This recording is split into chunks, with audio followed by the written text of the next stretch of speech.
জোহরে জানাজা নামাজে হিসাব পাবে প্রথম হাসর দিনে নামাজ দিলে কেমন করে যাবে খোদার জান্নাতে নামাজ গুলো জান্নাত যাবে নামাজ গুলো জান্নাত যাবে কেমনে করো কাজা ইমান বেরা নামাজ শোনো করো না তুমি কাজা কেমন করে ঘুমাও তুমি কেমন করে ঘুমাও তুমি ফজর করো কাজা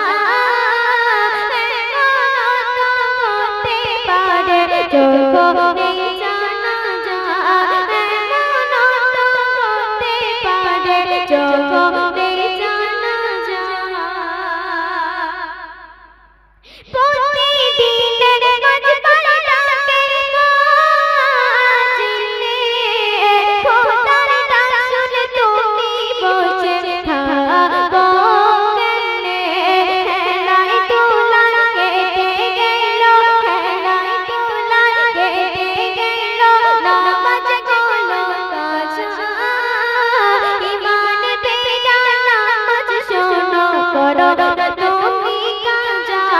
কেমন করে ঘুমাও তুমি কেমন করে ঘুমাও তুমি ফজর করো কাজা এমন তো হতে পারে জোহরে জানাজা এমন তো হতে পারে জোহরে জানাজা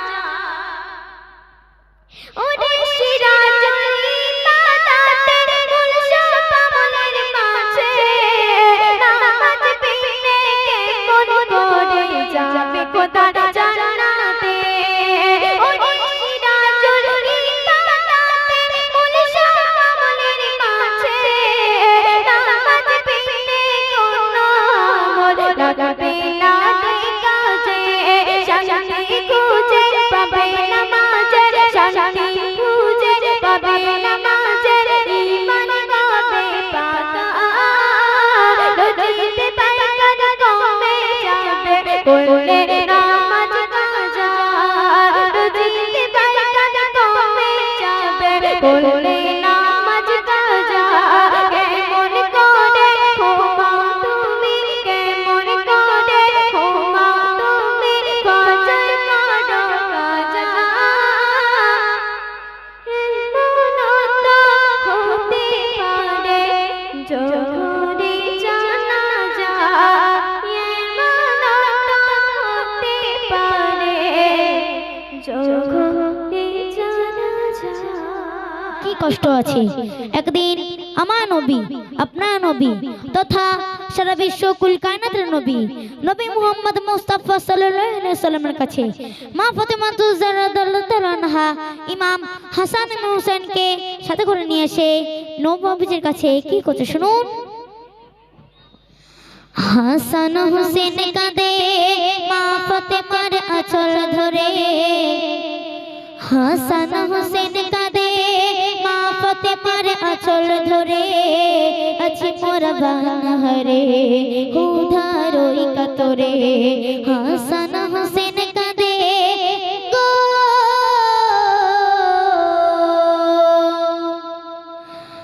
মাসুম শিশু দু ভাই বলে মা ফাতেমায় মাসুম শিশু দু ভাই বলে মা ফাতেমায় সইতে পারি না আর ওই খুদারি জ্বালায় সইতে পারি না মা ওই খুদারি জ্বালা গো শুনে মা ফাতেমা কয় আয় রে শোন মোর বুকেতে আয় শুনে মা ফাতেমা কয় আয় রে শোন মোর বুকেতে আয় বলে বোঝাবো কেমন করে এক দানাবো নেই তো ঘরে হাসান হোসেন কাঁদে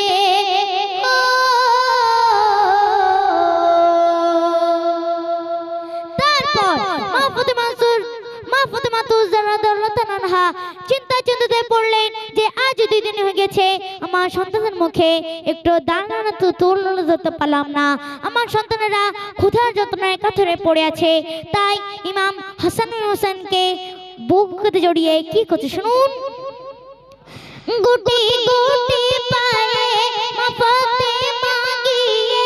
গুটি গুটি পায়ে মা ফাতেমা গিয়ে, নবীর দরবারেতে আহাজারি করে, নবীর দরবারেতে আহাজারি করে গো। বলে মোর ও আব্বাজান আমার ওই হোসেন হাসান, বলে মোর ও আব্বাজান আমার ওই হোসেন হাসান, খানা বিনা 2 দিন ধরে আছে তারা বাহারে, হাসান হোসেন কাঁদে